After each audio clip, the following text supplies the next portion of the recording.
si on célèbre bien Noël au Japon, on ne le fait absolument pas de la même manière que chez nous. Parce que déjà, de base, là-bas, ce n'est pas une fête religieuse. Moins de 1% des Japonais sont chrétiens. Et puis, c'est pas un jour férié non plus. La plupart des entreprises sont ouvertes et font travailler leurs employés. Donc, du coup, de quoi est-ce qu'on va bien pouvoir parler ?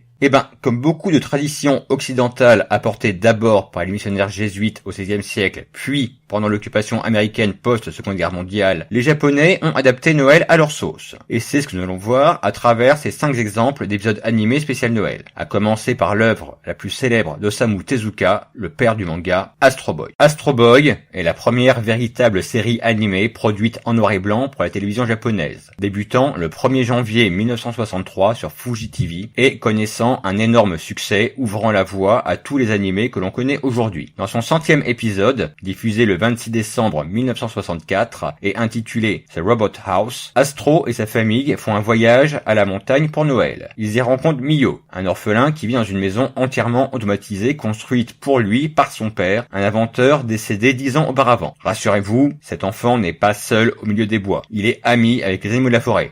Bref, des méchants veulent voler les inventions. Astro casse leur tank et les confie à la police. Et tout ceci se termine par un bon repas de Noël où tout le monde est réuni autour de la table, y compris les animaux. Bref, une histoire assez classique où l'on remarquera l'absence de Père Noël et de référence à Jésus. On passe Noël en famille et on sauve un orphelin. On sent l'influence américaine des cartoons de Walt Disney, surtout au niveau des animaux de la forêt. Astro Boy est une série destinée aux enfants. C'est donc eux qui sont mis à l'honneur à travers le personnage de l'orphelin. Sa maison robot s'occupait de lui comme une mère, mais il la quitte sans regret, car son véritable cadeau de Noël est d'être réuni avec ses amis et la famille d'Astro, retournant avec eux à la civilisation. Cet épisode est surtout intéressant car c'est l'un des premiers Christmas specials de l'animation japonaise. On s'éloignera totalement de l'univers disneyen dans notre second exemple. Albator 84 ou Arcadia of My Heart, Endless Orbit SSX. Dans l'épisode 10, diffusé le 22 décembre 1982, intitulé « Il neige dans l'espace », on va s'intéresser à Lydia, une petite fille recueillie par l'équipage de l'Arcadia qui fuit les terribles humanoïdes ayant envahi la Terre. Lydia, donc, décore l'arbre de Noël du vaisseau en espérant que son papa viendra la voir pour les fêtes. Malheureusement, ce qu'elle ignore, c'est que son père est un peu mal en point. En effet, il commandait l'Ombre de la Mort, l'ancien vaisseau d'Albator, envoyé à sa poursuite par les humanoïdes, et leur affrontement l'a laissé mutilé avec plusieurs prothèses robotisées. Il n'a pas trop envie que sa fille le voie dans cet état. Alors qu'il noie son désarroi dans l'alcool, il apprend que les humanoïdes ont entièrement automatisé l'Ombre de la Mort et l'ont programmé avec toutes les tactiques d'Albator. Par la suite, on a droit à un Captain Harlock qui se révèle incapable de gagner contre lui-même, conduisant le pauvre papa à se sacrifier pour faire s'écraser l'Ombre de la Mort sur une planète, non sans avoir dit à sa fille que non, il ne pourrait pas venir la voir pour Noël. Et il neige sur la planète. Comme pour un vrai Noël, avec une petite fille à qui personne n'ose dire qu'elle ne reverra plus jamais son papa. Joyeux Noël donc. Encore une fois, un épisode centré sur une enfant que l'on cherche à tout prix à préserver de la situation tragique dans laquelle elle évolue. C'est Noël, elle est joyeuse et pleine d'espoir, et personne ne souhaite la décevoir, même s'il faut pour cela lui mentir. On retrouve une des caractéristiques des Noëls à l'occidentale, les problèmes d'adultes ne doivent pas gâcher la fête.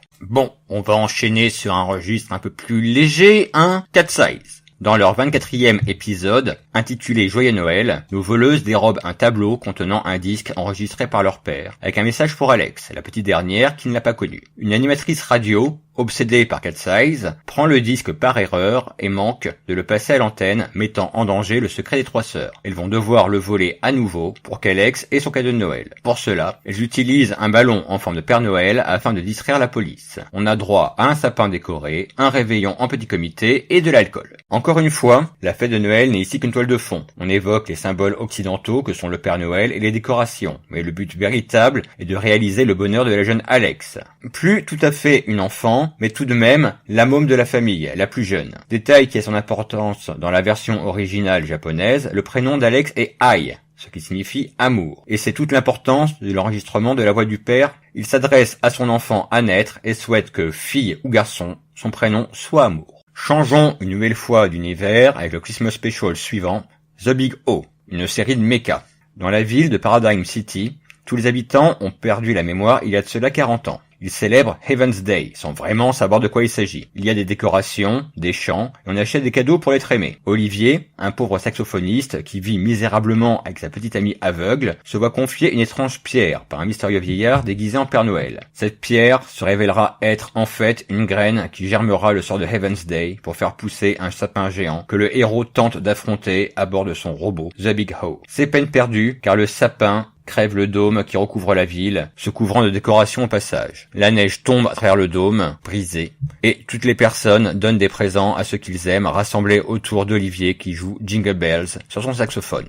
On retrouve ici beaucoup de questionnements sur l'amour et les sacrifices que celui-ci exige. Le jeune saxophoniste fait tout pour préserver sa petite amie handicapée des difficultés qu'il rencontre, quitte à lui mentir. Son bonheur à elle est plus important que le sien. C'est un aspect central des Noëls à la japonaise. On se dédie tout entier au bonheur d'une personne, quitte à sacrifier son bien-être ou ses finances. Voici d'ailleurs un aspect qu'on n'avait pas encore abordé. Au fil du temps, Noël est devenu au Japon la fête des amoureux, encore plus importante que la Saint-Valentin. Les garçons offrent des présents luxueux à leurs petites amies, les invitent au restaurant et plus si affinité. On avait beaucoup d'animés parlant d'amour, abordant cet aspect dans leur épisode de Noël. Maison Ikoku, Sailor Moon, Ranma 1/2 et j'en passe. Mais il a fallu faire un choix, et ce sera Love Hina. Attention, spoilers. Cet épisode se situe vers la fin de la série et révèle donc pas mal de choses par rapport à son déroulement. Vous voici prévenu. Keitaro révise pour son examen d'entrée à l'université Todai en compagnie de ses deux amis, Naru et Mutsumi. Mais Noël approche également, et c'est un Noël spécial. Comme c'est le premier du millénaire, les rumeurs courent comme quoi, si on confesse son amour ce soir-là, celui-ci sera accepté. Après beaucoup de quiproquos et de malentendus, on aura droit à une déclaration à minuit -1, le soir de Noël. On retrouve, dans cet épisode spécial, la plupart des éléments qui composent le Noël d'aujourd'hui pour les Japonais. Les garçons pauvres qui font des petits boulots pour offrir le cadeau de leurs rêves à l'élu de leur cœur. Les jalousies, les espoirs déçus, ceux qui sont tristes de rester célibataires. La véritable fête de fin d'année au Japon est le Nouvel An. On a un véritable jour férié. Les festivités durent plusieurs jours, avec visite au temple shintoïste et échange de cadeaux. Les vœux pour la nouvelle année et les étrennes ont une telle importance que Noël, fête principalement commerciale, venue de l'Occident et sans signification religieuse pour la grande majorité des Japonais, en a été quelque peu éclipsé. Noël au Japon, c'est donc la fête des amoureux. Et du KFC aussi. Mais ça, c'est une autre histoire.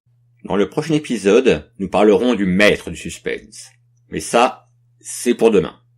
En attendant, je vous souhaite de joyeuses fêtes. Bonjour chez vous.